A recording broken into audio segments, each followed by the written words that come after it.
to know how many papers have you published so far? I think I have like 5 currently and one that I started for publication this year. And I have like 4 revise and resubmit. And I have like 3 under Application. But I want to ask you, Alicia. In the academic value, are all conferences, equal? Acceptance rate is pretty high, so you can submit whatever and they'll tell you to come, right? But I suppose what's more important in any conference, apart from, are they all equal? You're really going to meet. Our guest on the podcast today is Jude Chukwuebuka Ugwuoke. Yes. Yeah, Jude, please can you introduce yourself? Yeah, just like you said, my name is Jude Ugwuoke. I usually omit the middle name because it's too long. So I got into the program in 2022, so I'll be graduating like next year. So before the program, I did my master's in applied economics here in Auburn. And currently, I'm still taking another master's degree in financial engineering. So, in my PhD program, my fees are non-profit and applied research, and I have many papers under peer review, and I still have other publications as well. So hopefully, I'll be graduating in May next year. You seem like a busy man. Yeah, PhD is a busy schedule. So once you enter the PhD program, most times you may not even have time for yourself. So there is so many rigorous activities that you need to maybe complete after your coursework. You need to take comms. After comms, you need to you are already facing your prospectus. After prospectus, you have your data collection and method and writing your dissertation as well. And you are still faced with a conference and journal publications as well. Yeah. So you need to maybe. Yeah, I mean, these are a lot of issues that we are going to dive in the course of the podcast. Okay. Yeah. So, and our second guest is Alicia. Alicia.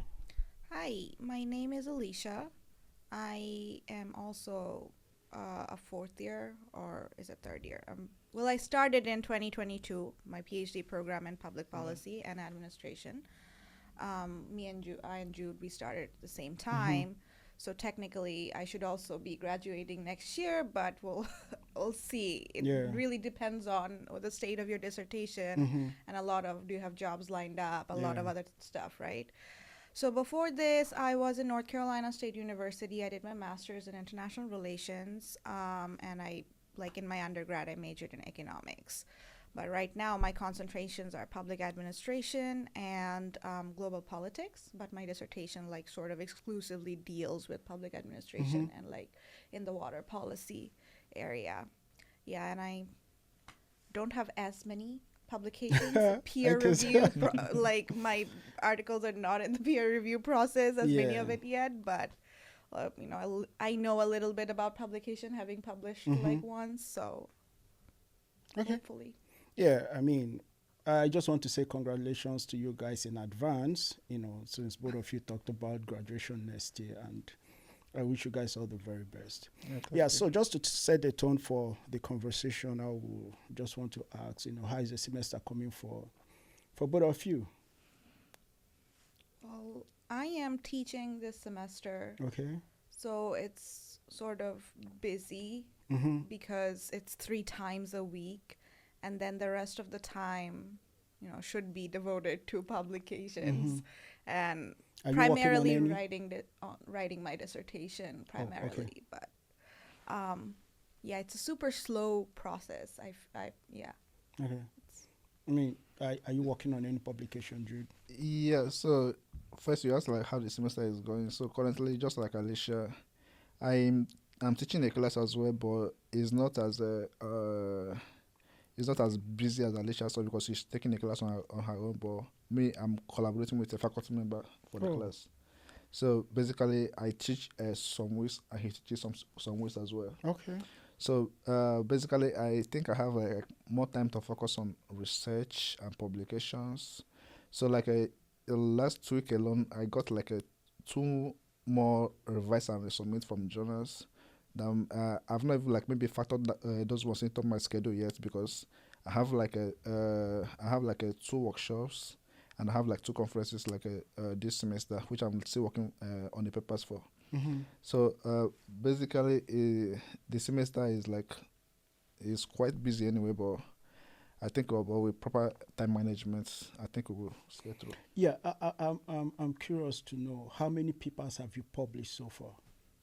I think I have like 5 currently, and 1 that is accepted for publication this year, and I have like 4 revise and resubmit, and I have like 3 under review. Just this semester or this year? No, like from last year to this year. But in total, how many papers have you published so far? In total, like when you talk about publish, like you are talking about those ones that have already like gone through the review process and published. That should be like a 6 if I count the one that is already accepted already. Yeah. Okay, that's a lot. I have like 1. I was gonna say I have like 1 that's published, but it's a good journal. Yes. So that's the only thing I have to flex about. Do you want to talk about it? So for people who want to, who might want to go, sure. So there's different tiers of journal, right? Okay. You like, in lack of better words, there's mid journals, right, where you can be sort of low hanging fruit.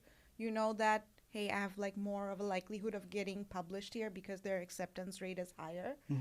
Then there are like good journals, like even top tier ones. Like if we're talking about public administration, you're talking about PAR, right? Yeah. Public Administration Review or JPART. So these are sort of like ranked highly in the field. So obviously it will be much more difficult to get published there, right?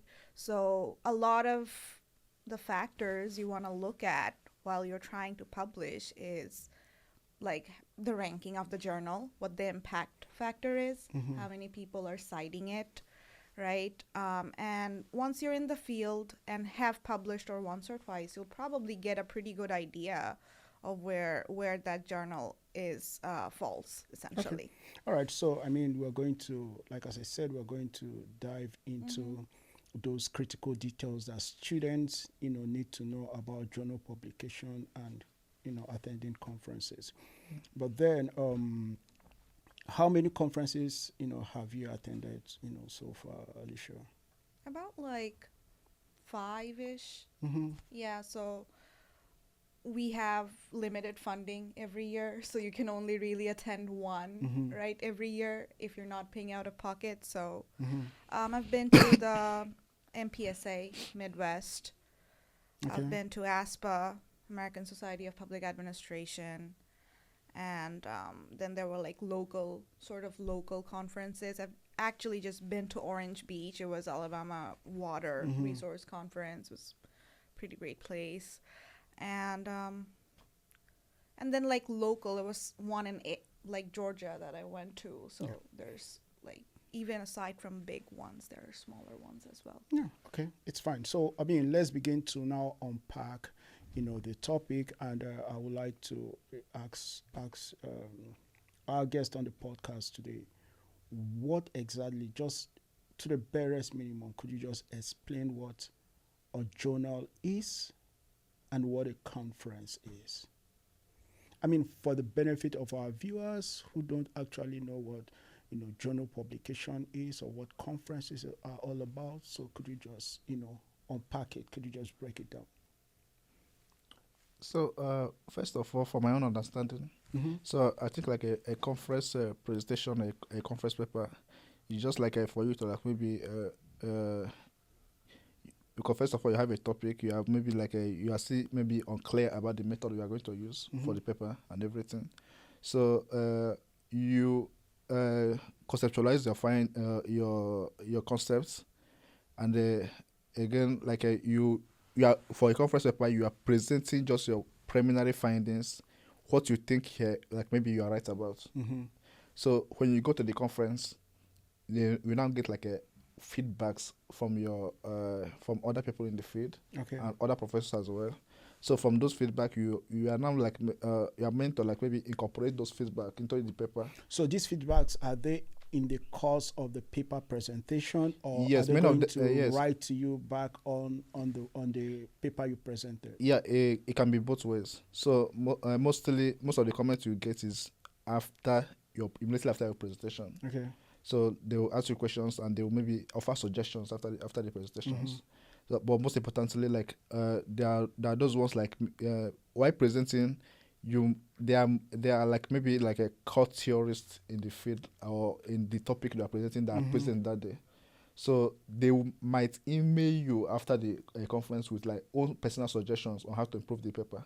Okay. So you will incorporate like all those aspects into the paper to make it an impactful paper. Paper, yeah. Yes. So most times, like these conferences, we publish your paper as it is when you presented the paper. On what? On their website? On our website. Okay. So that's like a conference paper. Oh, okay. Yeah. So these conference papers, they do not have the same impact as like journal publications. Because journal publications, like you need at least like 6 months to like 2 years of peer review. Oh. So go ahead. For peer review, they will send the papers out to like maybe 2 or 3 individuals who are experts in the field. Oh, that's what the peer review is. Yes. So when you submit your paper to a journal, they will send that paper for peer review. Yeah, for peer review. Yeah, for people to critique it. Yes, and it's provide not like a feedback. critique. It's just Okay. like to make sure that the paper like obeys all the ethical guidelines of the profession. I see. Yeah. So when you talk of ethics in research, you are talking about like scientific method, ethics in gathering the data, and the data itself and everything about the paper has to like follow the ethical guidelines of professional code of conduct. So for peer review, these reviewers are trying to make sure that your conceptualization of concepts and everything about the paper are aligning in a way that does not violate any of this professional code of conduct. Yeah. So most times, like they will as an author or researcher, you will get all this critical feedback from these reviewers. So sometimes you might feel like they're just like maybe being cynical or critical about your research. Yeah. But in actual sense, like they are trying to like make the paper better in a way that it can contribute to literature. Yes. Yeah, yeah, okay. definitely. I see. Yeah. So, but in your own opinion, do you think like for graduate students now and people who are new to publications, what is your best advice for a student? Is it to engage in conference papers first, or to go ahead to work on papers that are going to be submitted to a journal? Yeah, for me, I think personally, I think graduate students should aim for conference papers first. Why is that? Yeah, because it is faster both in review and feedbacks and everything. Yeah, because like the conference will prepare you and give you the proper feedbacks for you to develop the paper and then submit to a conference. Okay. Yeah. And submit to a journal. And submit to a journal. Sorry. Yeah. Okay. So from the conference, you are getting like feedbacks on the methods. So and there is a caveat here. So like if the conference has already published the paper on their website, so you should not submit the same paper to a journal. Yeah, because I was about asking you that. Yeah. Can you submit a conference paper and also submit it to a journal? No. Like if you have not made like significant changes on a paper, you should not submit it to a journal. Yeah, because it's like a duplication of a publication. Oh, I see. Yeah. So except you have changed the method, except you have changed the data, and except you have maybe like changed like significant aspect of the paper or develop it significantly, you cannot submit it to a journal the same way. Okay. So and why submitting the advanced like paper to the journal, you have to make sure that you cite the original conference paper to avoid duplication. Oh, I see. Yeah, because that's a fraud in research. Oh, okay. Yeah. So, I mean, Alicia, I know you said you just have only one paper to your name, but then how can a student who is watching this podcast now actually decide on the journal to submit his or her paper? Right. So I think the first step would be look at the journals that you're citing already in your literature review, right? So that just means that journal publishes probably more on your topic, right? So you find like a list of relevant journals first, and then you have an idea of where your research stands. Is it very methodically sophisticated? Can you aim for a higher journal? Yeah. Does it have a very interesting finding even, right? That's gonna be really contributing to the literature, or if it's saying something completely opposite towards like what the established like statements are in the literature. So these are like examples of like potential of, yes, you can probably go for a good journal because they'll find it super interesting, right? But if not, which is most of the case, if you're beginning, right, these are very high bar for yourself like to set. So you can start like little, right? And you can first make a list of relevant journals, and then I think, yes, you can start applying from the higher ones, because if you just reject, then go submit like to a lower one. But as Jude mentioned, it's a long process, right? So you'd have to be prepared to wait a bit. You talked about rejection, and I want to take you on that. What happens if your paper is rejected? Like, how does a student handle that? So there's, well, I think normally two ways, or three ways, but mainly two ways journals go about this, right? One is reject and resubmit, or you can also say revise and resubmit. That's good because they want a resubmission. But if they've completely rejected you, probably because they don't publish a lot, like they'll give you a reason, right? And it's probably heartbreaking for the first time.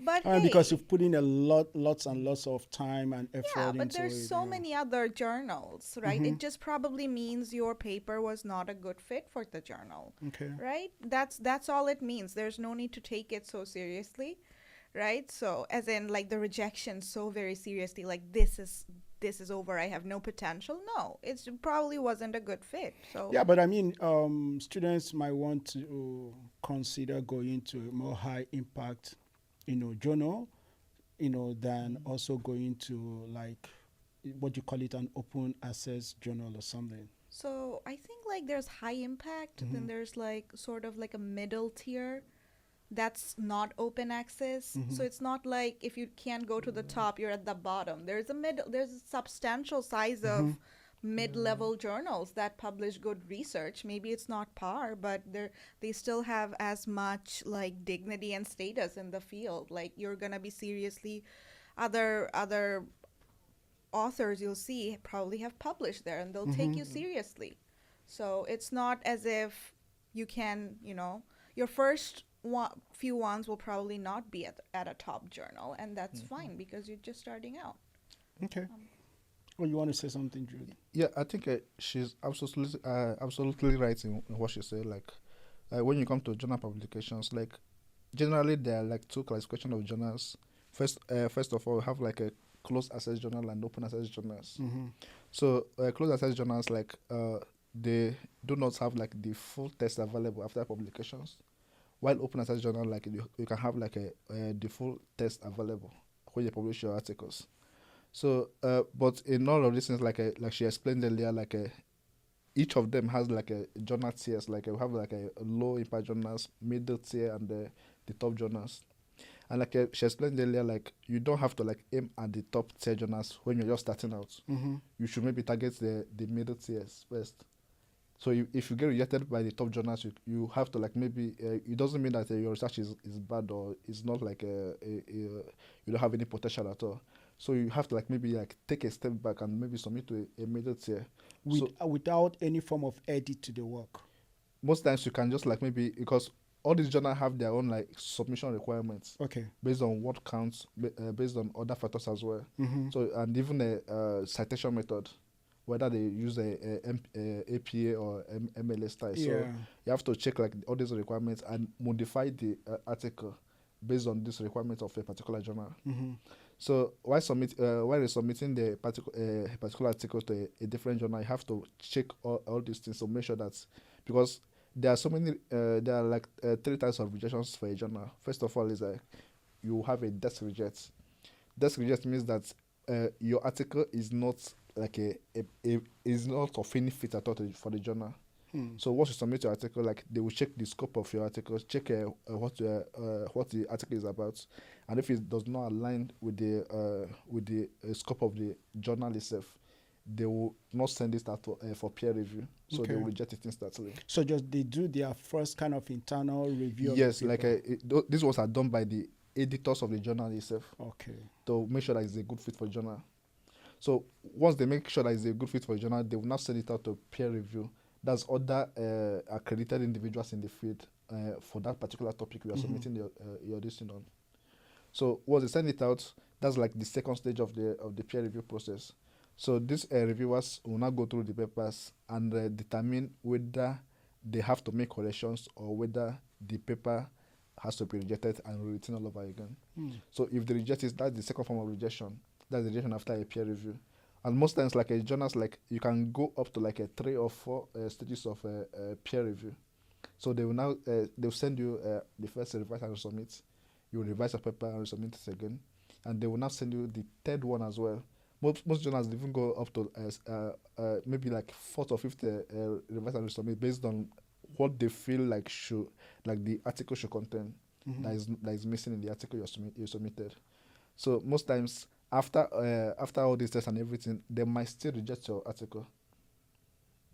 So all this things doesn't mean like your article is bad or you are not a professional or you just means that your article did not meet the journal standard. And just like you said, like there's so many journals out there that can accept your article, but you need to be very careful in this regard, because when you are judging journals, you have to determine the scope, the publicity, and what the journal covers.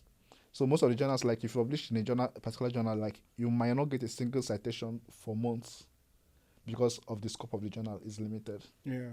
So when you mean scope, you mean the reach of the journal? Yeah, the reach of the journal to the general public. So that's why I have to be very careful while submitting your papers, because most of these journals have like a limited scope. Yeah, but what's the length of time it takes for a journal to get back with all this process, internal review, peer review, and all that? Yeah. So basically, like for all these mid-tier to top-tier journals, it takes typically between like 6 months to 2 years. 2 years? 2 years. Yeah. So I'm kind of like curious to know now, should master students, which should master students actually publish, on journal papers, because of the length of time it takes, and looking at the academic program might just be, 2 years as compared to PhD students who have, about 4 years, to work on their. Yeah, talking about master students, because of their limited time frame in school and everything, so I will strongly suggest like they go for conference papers first. And because for conference papers, you get like a quicker feedback for your papers, and you have time to incorporate all the changes in time and resubmit back for publication in the conference. Yeah. So with that, like I think I will always advise like master students to like maybe if they want to like maybe pursue like a PhD program in the future, it will be a strong suit for them to demonstrate that they can that ability. They have the ability to perform like actual research. Yeah. Like if they want to pursue like a PhD program in the future. So like so it's important for them to like maybe go for conference papers first. Because like journal publications will take way longer before they can be accepted for publication or anything like that. Yeah. So I think the conversation around journal publication is not exhaustible, but because we're pressed for time, I would like us to touch on conference, right? All right. So you talked about master students engaging in conference so that they can actually have conference publication. But I want to ask you, Alicia. Yeah, in the academic value, are all conferences, equal? Oh, definitely not, Okay. right? So you have bigger conferences and then you have smaller conferences. Now, here's the catch. Going to a bigger conference doesn't necessarily mean that it's a better one or it's easier to get into. Like MPSA is pretty big, but its acceptance rate is pretty high. So you can important in any conference, apart from, are they all equal? You're really going to meet other people. That's like the main point. You're going to network. Like where you're presenting, you're going to meet the other members of that committee, and then you just have like an exchange, and hopefully that has, you can make relationships and be like, okay, we want to work on a project together even. Or you go on a job market and somehow they remember you from the conference because you asked an insightful question or they liked your presentation. So these are mainly the benefits of going to a conference rather than, I'm just gonna like present and that's it. But there's so many other dimensions to the conference. It's mainly sort of like a networking event and just learning about other research and the state of the knowledge in the field. For master's students, I would just say, like, go, if you have the intention of staying in academia in the future, like building the habit of going to conference and giving critical reviews, accepting your own reviews from the paper from other people, would be like a good practice. And also conference paper would probably be a more feasible way for them to publish faster. And like, if you don't have any intention of going into academia, I would not. Conferences are still great, but I don't think you have to be as preoccupied about publishing in academic journals, because I tell you, nobody is reading them other than academicians, right? If you're publishing on academic journals. But if you stay in academia, go to conferences, like for master students, a good way to start. And that kind of eventually leads up to publications and other things. I mean, earlier you said that if people can actually afford conferences, I mean, super expensive.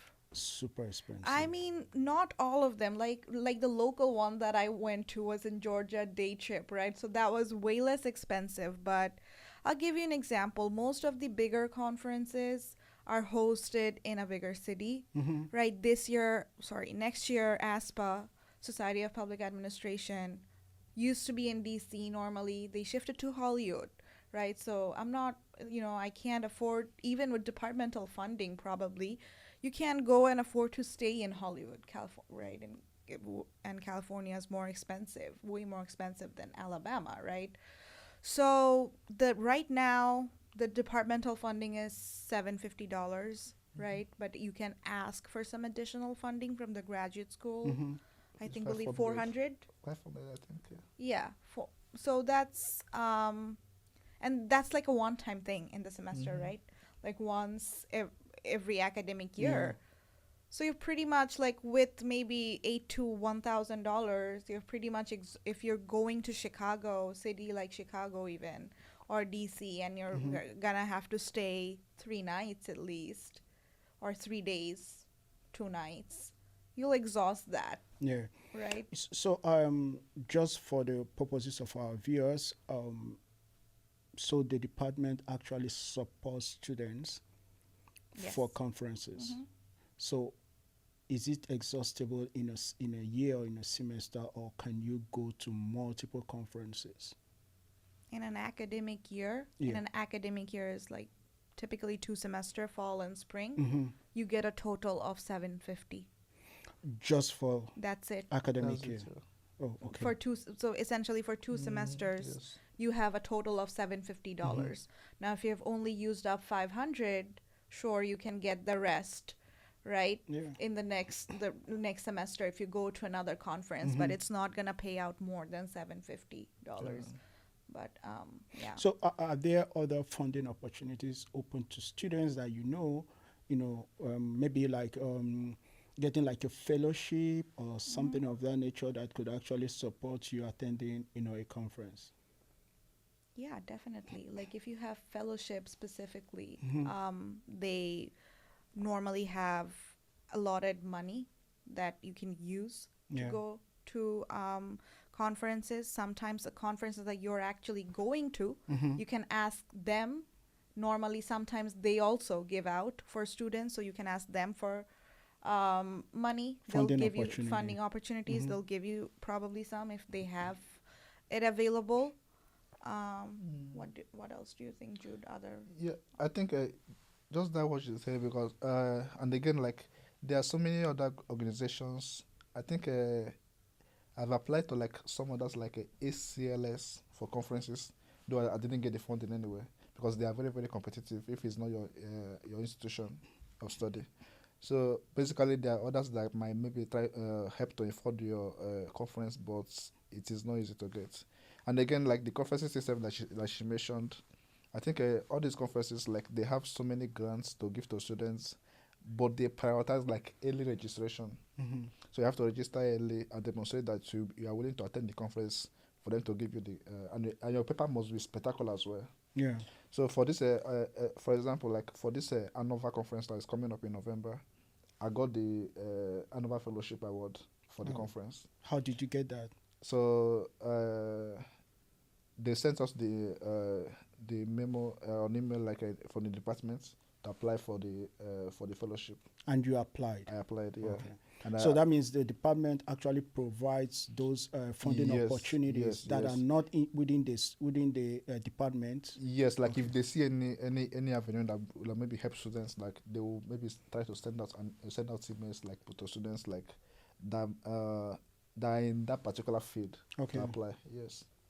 So I got the fellowship. So they covered my my conference registration. They covered my hotel, and they covered my feeding as well. I think, yeah. So the only thing I need to do is just like to prepare like a PowerPoint presentation to for my dissertation, and maybe discuss it with other participants in the group. Yeah. So just curious, to know, do you know if you are the only person who got the ARNOVA funding? From the program, Yeah, from the department. yes, I'm the only one. Though I think about we are around there like a 25 to 30 like overall from different institutions like Yeah, going for the conference. but then what do you think that made you stand out? Since other of your colleagues also applied. Personally, I don't know because we all wrote. I mean, or tips that you could actually share for students who will be watching this podcast to know how to approach such applications to be able to access those funding. Yeah, personally, I think for all the fellowship and I assist like from other organizations or anywhere at all, like they will give you like the guidelines what they are looking for in applications. So what is left for you to do as an applicant is for you to like maybe tune your application to follow those guidelines and procedures. Mm-hmm. So once you like maybe try to maybe adapt your research and everything to like maybe to speak to what they really want in the application, Mm-hmm. I think even if you don't get the fellowship or this thing, like your application will advance to maybe like the next stage. Yeah. Oh, okay. Yeah. Yeah, but I want to also ask you, how can graduate students actually decide or select the conference that they want to attend? So I think every field has like their own particular conference, apart from the general conferences like APSA or ASPA that covers like the whole of political sciences. Mm-hmm. So like conferences like ARNOVA is specifically for non-profits. Okay. So these conferences, like the papers and everything that is presented, there is like they touch like institutions and non-profits in one way or the other. So these conferences, like they speak to those people that are non-profit researchers in a particular way. Mm-hmm. So when you want to apply for a conference, you have to check like the scope of the conference, what the conference is about, and again, for every conference, each conference like sends out like a memo, describing the theme of the conference, what they are looking at for the papers for the conference. So it is up to you as an applicant or a researcher that want to go and present at that particular conference to read those descriptions to know whether your research actually aligns to that theme of the conference. Mm-hmm. So once it aligns, like you have to like maybe write your abstract, in a way like it's basically like 250 to 300 words. So that means for you to even go for a conference, you must have a paper to present. Yes, that's it. Like you just can't go for a conference just to maybe to observe, because first of all, the department will not reimburse you for the travel costs. Oh, so if you have to do that, you have to do that on your own. Yes. On your own, yeah. So you have to have a paper to present at that particular conference. You have to submit and show the evidence of acceptance. Okay. To the department for them to reimburse you. Okay. Yeah, I just want to add one thing, and that's you can publish with other people, right? Even if it's not your solo paper, if you have it with a classmate of yours, they'll still reimburse you for going to the conference because you're authoring that paper. Also, if you're co-authoring a If paper. you're co-authoring a paper, like your paper is in the name of the author titles, they'll still reimburse you. But if it's just you have no papers and you want to go to a conference, the department will not reimburse you for that. Okay. But So having a paper actually increases your chances of even getting into a conference. no, you can yes, probably. Like I don't know if you can even go to conferences. I guess you can, I think you right? can, but Because nobody would. Yeah, but I think the school has to sponsor like maybe students to maybe go and see how conferences are being organized or something. But they just can't fund you to just go to the conference and maybe look around and come back. Yeah. But most times, I think last year I met a student from I forgot the name of this school. So she came from that particular school. So their program sponsored them to come and maybe they come to the conference, and they will go to like different rooms in the conferences and see how the presentations and everything, and write a report of what they observed. So this is like a way to like maybe encourage students to like maybe have their own papers and maybe apply in the future to go and present in the conferences. Okay. Yeah. So for conferences, you need to present your paper in a particular meeting room, right? Yes. And people who are interested in the topic or They can always come in at any sign particular in, time. right? Yes. Yeah. It's not like signing in, like like for every conference, like a conference brochure. Okay. Like list all the papers and everything and presenters Yeah. and the room that it will be presented in. So it is sent out to everybody that registered for the conference. So before you go, you might have like maybe gone through the list and maybe like maybe circle those topics that might interest you. Yeah. And the time that they are happening. Yes. Okay, Yeah. so is it these same people who are coming in to listen to you? Are they the people that are going to give you feedbacks on your paper, or are there professionals who are already stationed in those rooms, that their duties and responsibilities is to give feedbacks on the papers on the paper you'll be presenting? Yeah. One beautiful thing about a conference is that anybody can give you feedback. And what if the person doesn't know what? So there is a designated panel that will most definitely give you a feedback, right? It's their job as a part of being in their panels, right?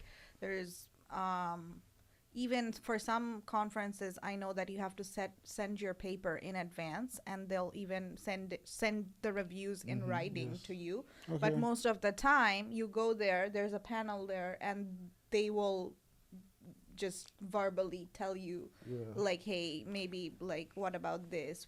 Can you fix that, right? And while they're saying that, you take notes. Yes. Yeah. Definitely. Okay. Yeah, you take notes, and by anybody means you have that brochure, right? And then you look at sessions that you're interested in going into, right? So most people who come to your sessions, right, they probably know what you're talking about. That's in the first place, that's why they came in, right? So they'll probably have something interesting to say as well, right? So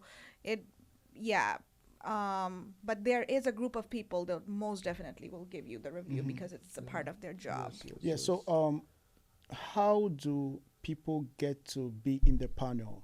Like, for instance, you're a PhD student, right? Do you have the opportunity to actually get on that panel to be able to give feedback to a conference paper? Sure. So when you sign up for a conference, they'll ask you, do you want to be a discussant in the panel? Oh, right? Interesting. And be like, yes. And if you take that yes, you will be a discussant. And by discussant, you'll get all the papers, you get to read them, and you'll discuss. Like, you have questions, you give feedback. But I think the most like more established professors, the conference people probably reach out to them and ask them to be on the panel specifically. Oh, okay. But if you're a master's, PhD student, you can totally sign up to be a discussant. That's a very good way to just set yourself apart from everyone else who's just there and doing nothing and not talking. Yeah. I mean, I think you made a very, very valid point. And for our viewers who are watching, so if you want to be a discussant on a conference, that is being organized, on paper presentation, you should pay attention to signing up to be a discussant while you're applying for the conference. So that's a very valid point that I thought of amplifying it. Yeah. Jude, you want to say that's something? what I wanted to say initially about the discussant, because each paper that you submit, like, it gets assigned to a discussant. So the discussant, like, it is not his or her role, like maybe like read the paper carefully, and they provide like a feedback. So like even though that's other people that are coming into the room, like they might offer you suggestions for the paper, it is always like a mandatory that those discussants and the assigned panels, they will give you like the most accurate feedback, because most things we suffer in political science and social science research is a subjective bias. So it is up to those experts to like maybe like I'm not saying they are not like they don't have like their own subjective bias or anything, but they have been through like all these rigorous process, and they will be able to like maybe give you their own aspects of like maybe objective opinion about your paper. So mostly like they will be the ones like will give you the accurate opinions, like those something that you need to change about the paper to make it like maybe publishable in the future. And finally on the conference question is, why do conference for lack of better words, why do they have such exorbitant registration fees, that makes it difficult for graduate students or, to be able to, access those conferences in the first place? So basically, when you talk of conferences, I think there are two types of like maybe conferences like generally put together. So first of all, we have like all those professional conferences. That is when we talk about APSA, ASPA, or ARNOVA. So these are like professional bodies that conduct like all conferences based on a particular field, right? So and we have like predatory conferences. So these conferences, like, what did you call it? Predatory conferences. So like we call them like maybe predators, because like they want to prey on innocent researchers. So they will put these conferences out there. Their aim is not like maybe to help these researchers. Their aim is to extort money from these researchers in the form of conference fees. So most of these conferences, you go online and see like the registration fees is like $2,500 or most than $3,000. Don't you consider those conferences to be high impact? No, most times like these conferences, they are just there. They don't even have like much publicity, so they're just there after the money. So they just want to extort these participants. You go there, you may not even maybe get like a adequate feedback from your. And then how do students actually, like I think I've asked this question before, how do they now decide on which conference to attend? So that they don't, get into such conferences that doesn't impact on their work? Yeah, first of all, like for conferences, you should maybe just rely on credibility and make sure that you check your feed to know which of the conferences that your professors go to, or ask your professors which one is credible enough for you to attend at your level. So these professors, like, they know which of these conferences are genuine, and they know which ones like that will not maybe like make a great impact for you in the future or for your study. And I think we have a handbook, in the Department of Public yes, the list political of science that like listed those yes, conferences. Yes. Oh, okay. Yeah. So that's a good place to look at. Yes. I see. That is it, Yeah. For master students, the way to go is just ask your professor. Okay. That's really how you know. Yes, My professors are also going to this. right? To So those conferences. yeah. Okay. Like, so my professors are going to this, so it's a credible conference. That's most of how we came to know about conferences. Like, professors will talk about it. They're super helpful about it, right? In class, they'll talk about it. If you specifically go up to them, ask them, they'll talk about it in more detail, I suppose. So Yeah, and some of the opportunities in the conference, they are also in a better position to, talk to you about Yeah. them. And okay, all right, that's good. All right, so that's fine. I mean, the conversation is not exhaustible, but as we are beginning to wind down, yeah, I would like to get your closing statements. But before then, I would like to know first, Jude. I mean, you studied economics in Nigeria. We studied economics. No, oh, the both of you. Yes. I studied economics in Bangladesh. Oh, I see. Yeah. Okay, so I mean, these questions can go to the both of you. I know. Yes. So you, interestingly, the both of you studied economics, for your first degree, and now you're doing this. What did you study for your master's? Your second degree? International studies. International Relations, yeah. studies. Yeah. And you, Jude? Applied economics. Applied economics, and now you're in the public administration and public policy, for your PhD. Now, considering how researches are done back home from your home country and how it is done here, are there some low-hanging fruits? Are there some, challenges, experiences, that you would love to share? And Yeah, I think back home in Nigeria, like when I was doing my undergrad, I wasn't even like I wasn't really versatile or maybe conversant with what research actually is.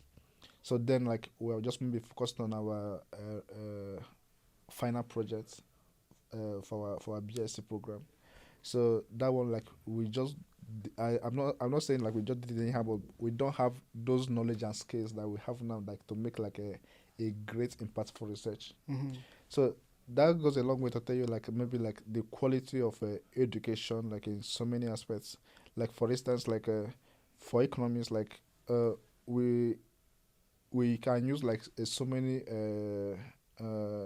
softwares like R, Python, Stata, and all those things. Like, we didn't have those things then in UNN. So we basically use like a software called eViews.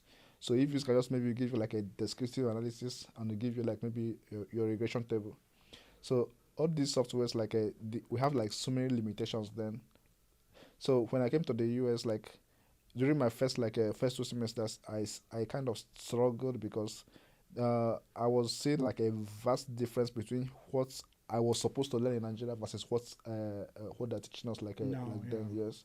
So basically, in terms of quality of research and everything, I think I have learned a lot more here than in Nigeria. Yeah. Okay. Yeah. I was definitely not thinking about publications in my undergrad when I was just studying in economics, right?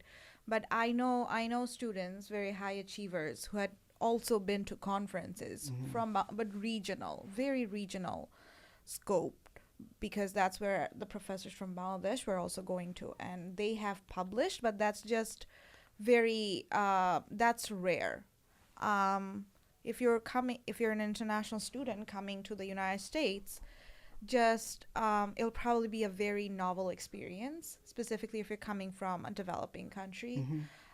Everything will be new. You'll probably have to start from like zero again, lack of better words, right? And then specifically, so if you're changing fields, there's a lot of if you're like, I studied economics, but now I'm in public administration, there's a lot of like groundwork to be done.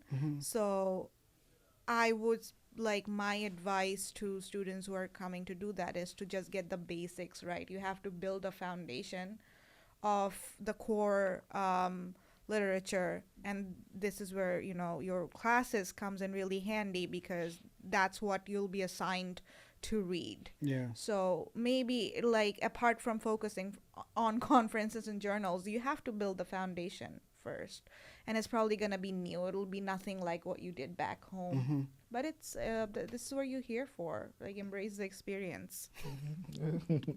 Okay, go ahead. Jude. I mean, that was so blunt. Yeah, definitely. I'm sorry. I wasn't mean to offend anyone. No, I mean, it's okay. That's just the truth anyway. Yeah. Yeah, well, I think I omitted the part about changing courses. So when I changed from economics to public administration, I think my first semester was like a nightmare to me because it was like a complete contradiction from what I know about, like maybe like a course classwork and everything. So basically, like I transitioned from calculation, solving and everything to writing like 3 pages of essay. Yeah. So like it was I found it very difficult at first, but with time, like she said, you have to like make sure like you're conversant with the key ideologies of the study.